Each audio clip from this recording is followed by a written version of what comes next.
بنحكي بصراحة ونضحك بجد ونقولها زي ما هي من الآخر. في حد فينا ما بيحبش الفرح والضحك اللي بيطلع من القلب؟ أنا عن نفسي أول ما بسمع كلمة مزيكا الدنيا بتنور قدامي، وبسمع في ودني الدم والتك بتوع الطبلة. بس عمرك فكرتي إن الطبلة دي ممكن تغير حياتك؟ أنا ما كنتش مصدقة لحد ما حضرت حفلة اسمها دربوكة، ومن اليوم ده وأنا بقول الطبلة مش آلة موسيقية، دي حالة مزاج.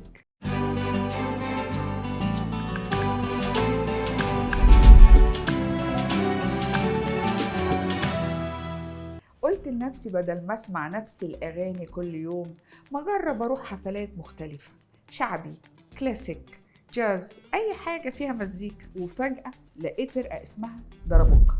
قلت حلو، شكلهم بيحبوا الإيقاع، بس يا سلام لو تعرفوا إيه اللي حصل. أنا دخلت الحفلة عادي جدا وخرجت واحدة تانية خالص. تخيلي نفسك قدام 50 عازف، 40 منهم بيضربوا على الطبلة والرق والدرامز، والمفاجأة 20 ست من كل الأعمار بيضربوا بحماس وكمان بيغنوا.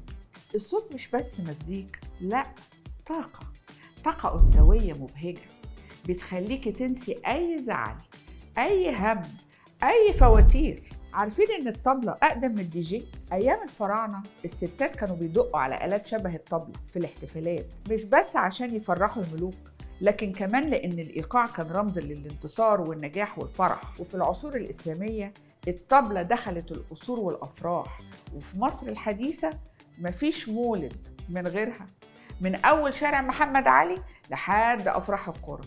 صوت الطبلة بيجمع الكل. شايفين نفس الإيقاع اللي ماشي معانا من آلاف السنين. الآلات اتغيرت بس الروح هي. بصراحة حياتنا ساعات تبقى مولد وصاحبه غايب، يوم بنصحى بدري ويوم بننام للظهر، يوم بنعمل دايت واليوم اللي بعده بناكل محشي.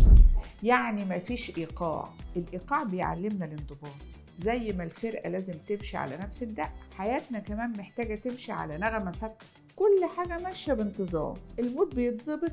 الدراسات بتقول إن العزف على الطبلة بيقلل التوتر وبيخلي المخ ينظم أفكاره وبيزود هرمونات السعادة. يعني الطبلة مش بس فرحة، دي علاج نفسي بالمزيكا. الطبلة صوتها قريب جدا من نبض قلبك، عشان كده أول ما تسمعيها بتحسي إنها داخلة جواكي. أنا شفت ستات على المسرح بيدقوا بكل طاقة، بيغنوا، بيضحكوا.